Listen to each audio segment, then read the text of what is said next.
Selamat datang kembali di pembelajaran PKN. Nah, kali ini kita akan memasuki bab kedua yang berjudul Ketentuan UUD NRI tahun 1945 dalam kehidupan berbangsa dan bernegara. Dalam bab kedua ini, kita akan bagi menjadi 4 subbab. Yang pertama itu adalah wilayah negara Indonesia. Yang kedua, warga negara dan penduduk Indonesia. Yang ketiga, agama dan kepercayaan. Dan yang terakhir itu adalah pertahanan dan keamanan negara Republik Indonesia. Kita mulai saja pembelajarannya. Di sini saya sudah tampilkan peta negara kesatuan Republik Indonesia. Nah, di bab ini kita akan belajar mengenai wilayah laut, darat, dan udara, serta batas-batas wilayah Negara Kesatuan Republik Indonesia di utara, selatan, timur, dan barat.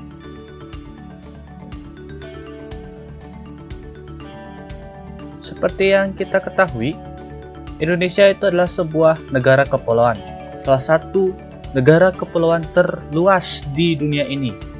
Hal ini ditegaskan dalam pasal 25A UUD Negara Republik Indonesia tahun 1945 yang menyatakan bahwa Negara Kesatuan Republik Indonesia adalah sebuah negara kepulauan yang berciri Nusantara dengan wilayah yang batas-batas dan hak-haknya ditetapkan oleh undang-undang.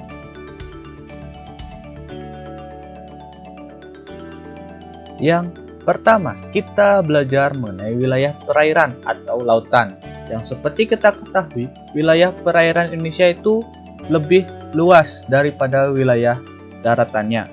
Berkaitan dengan wilayah negara Indonesia, pada 13 Desember 1957, pemerintah RI itu mengeluarkan namanya Deklarasi Juanda. Nah, deklarasi ini kemudian diakui dalam Konvensi Hukum Laut PBB tahun 1982 dengan nama United Nations Convention on the Law of the Sea.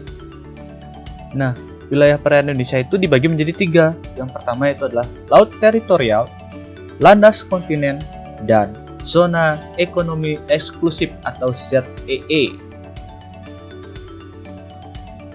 Yang pertama itu adalah zona laut teritorial. Batas laut teritorial ialah garis khayal yang berjarak 12 mil laut dari garis dasar ke arah laut lepas. Di wilayah laut teritorial ini, Indonesia itu mempunyai kedaulatan penuh untuk memanfaatkan air, kekayaan laut, dasar laut, dan udara di sekitarnya. Nah, apabila ada kapal asing yang masuk ke wilayah laut teritorial tanpa izin, itu akan jelas menjadi pelanggaran dan dikejar oleh TNI AL. Yang kedua, zona landas kontinen.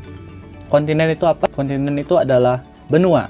Nah, landas kontinen ialah dasar laut yang secara geologis maupun morfologi merupakan lanjutan dari sebuah kontinen atau benua. Kedalaman lautnya itu kurang lebih 150 meter. Batas landas kontinen tersebut diukur dari garis dasar yaitu paling jauh 200 mil laut. Ketiga, ZEE atau Zona Ekonomi Eksklusif. ZEE adalah jalur laut selebar 200 mil laut ke arah laut terbuka, diukur dari garis dasar. Pengumuman tentang ZEE ini dikeluarkan oleh pemerintah Indonesia pada tanggal 21 Maret 1980. Pada ZEE, negara-negara pantai itu mempunyai hak dan yurisdiksi, yaitu yang pertama hak kedaulatan untuk tujuan eksploitasi dan eksplorasi, pelestarian dan pengelolaan sumber daya alam, baik yang hidup maupun tidak hidup. Yang kedua itu adalah yurisdiksi. Jadi sebagaimana ditentukan dalam ketentuan yang relevan mengenai pembentukan dan penggunaan pulau-pulau buatan, instalasi-instalasi, penelitian, perlindungan, dan pelestarian lingkungan laut.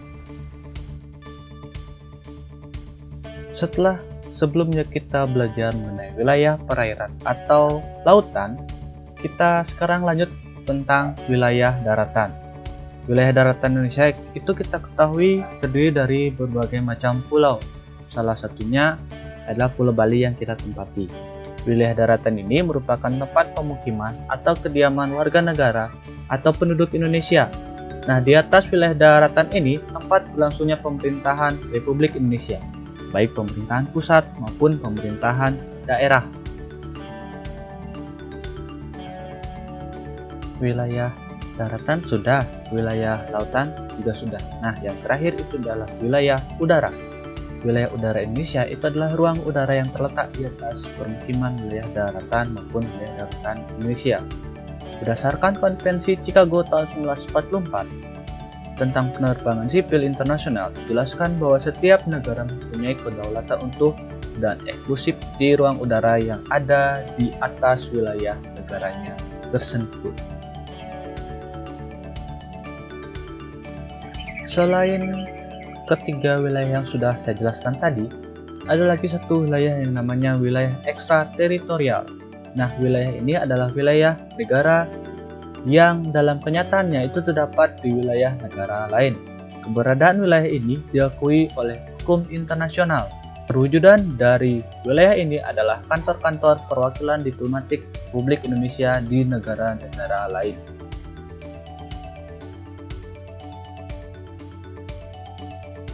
Sebelumnya kita belajar tentang wilayah-wilayah Negara Kesatuan Republik Indonesia.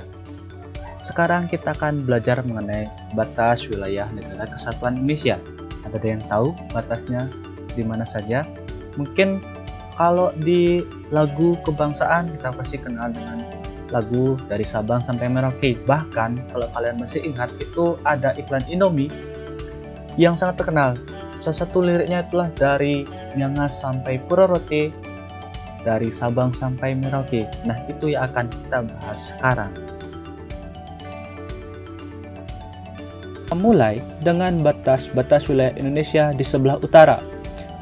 Di sebelah utara, di wilayah daratan, kita berbatasan langsung dengan Malaysia di bagian timur, tepatnya itu di sebelah utara Pulau Kalimantan. Sedangkan wilayah laut, Indonesia itu berbatasan langsung dengan 5 negara. Yang pertama Malaysia, Singapura, Thailand, Vietnam, dan Filipina. Di wilayah selatan, Indonesia itu berbatasan langsung dengan wilayah darat Timor Leste atau Timur Timur, perairan Australia, dan Samudra Hindia. Selain itu, Indonesia juga berbatasan dengan perairan Australia. Di wilayah timur, kita berbatasan langsung dengan daratan Papua Nugini dan perairan Samudra Pasifik. Sedangkan di wilayah barat, Indonesia berbatasan langsung dengan Samudra Hindia dan perairan negara India. Dua pulau yang menandai perbatasan Indonesia dan India adalah Pulau Ronde di Aceh dan Pulau Nicobar di India.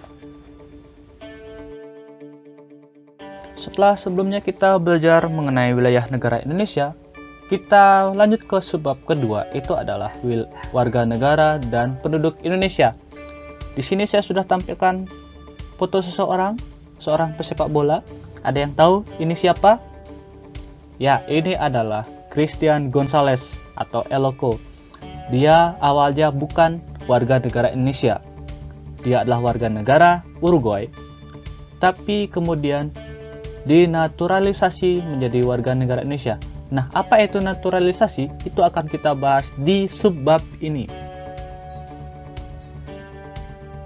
Pertama, kita belajar mengenai asas-asas kewarganegaraan Indonesia. Nah, asasnya itu ada berapa? Asasnya itu ada 2. Yang pertama itu adalah asas ius sanguinis atau asas keturunan. Dan yang kedua itu adalah ius soli, asas kedaerahan.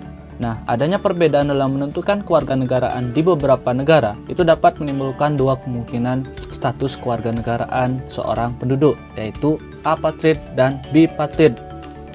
Nah, pertanyaannya, coba jelaskan apa yang dimaksud dengan apatrid dan bipatrid. Yang tahu, silahkan tulis di kolom komentar di bawah dan nanti akan saya berikan nilai plus tentunya. Dalam menentukan status kewarganegaraan seseorang, pemerintah suatu negara itu lazimnya menggunakan 2 stelsel, Yang pertama, stelsel aktif, yaitu seseorang harus melakukan tindakan hukum tertentu secara aktif untuk menjadi warga negara. Itu naturalisasi biasa. Yang kedua itu adalah stelsel pasif, yaitu seseorang dengan sendirinya dianggap menjadi warga negara tanpa melakukan suatu tindakan hukum tertentu, yaitu naturalisasi istimewa. Nah, ini pasti berkaitan dengan eloko tadi. Berkaitan dengan dua stelsel tadi, seorang warga negara dalam suatu negara pada dasarnya itu mempunyai dua hak. Yang pertama itulah hak opsi, yaitu hak untuk memilih suatu kewarganegaraan dalam stelsel aktif. Yang kedua, hak repudiasi, yaitu hak untuk menolak suatu kewarganegaraan stelsel pasif. Menurut penjelasan Undang-Undang RI Nomor 12 Tahun 2006 tentang Kewarganegaraan Republik Indonesia, dinyatakan bahwa Indonesia dalam menentukan kewarganegaraan itu menganut asas-asas sebagai berikut. Yang pertama itu adalah asas ius sanguinis. Yang kedua itu adalah asas ius soli secara terbatas. Ketiga, asas kewarganegaraan tunggal. Dan yang terakhir itu adalah asas kewarganegaraan ganda terbatas. Bagian kedua itu adalah cara memperoleh kewarganegaraan Indonesia. Caranya ada 3. Yang pertama itu adalah melalui kelahiran.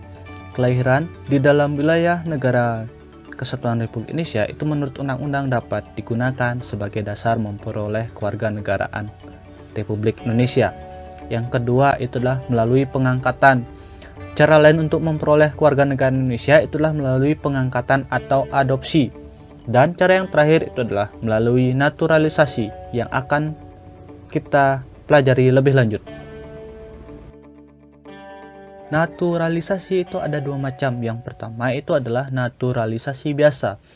Orang dari bangsa asing yang akan mengajukan permohonan kewarganegaraan dengan cara naturalisasi biasa, yaitu harus memenuhi syarat-syarat sebagaimana yang ditentukan pada pasal 9 Undang-Undang RI Nomor 12 Tahun 2006. Salah satunya itu adalah harus mengajukan permohonan sudah bertempat tinggal di negara Republik Indonesia paling singkat 5 tahun berturut-turut atau paling singkat 10 tahun tidak berturut-turut. Yang kedua itu adalah naturalisasi istimewa. Naturalisasi istimewa ini diberikan kepada orang asing yang telah berjasa kepada negara Republik Indonesia atau dengan alasan kepentingan negara setelah memperoleh pertimbangan Dewan Perwakilan Rakyat Republik Indonesia. Contohnya itu ada beberapa pemain sepak bola yang berasal dari negara asing. Yang ketiga itu adalah hilangnya kewarganegaraan Indonesia. Menurut Undang-Undang RI Nomor 12 Tahun 2006, seseorang warga negara Indonesia kehilangan kewarganegaraannya jika yang bersangkutan, salah satunya yang pertama, memperoleh kewarganegaraan lain atas kemauannya sendiri, tidak menolak atau tidak melepaskan kewarganegaraan lain, dinyatakan hilang kewarganegaraannya oleh presiden atas kemauannya sendiri dengan ketentuan tertentu. Sedangkan hak warga negara itu sendiri itu diatur pada UUD Negara Republik Indonesia tahun 1945 di pasal 27, salah satunya pasal 27 ayat 1, pasal 27 ayat 2, dan pasal 27 ayat 3.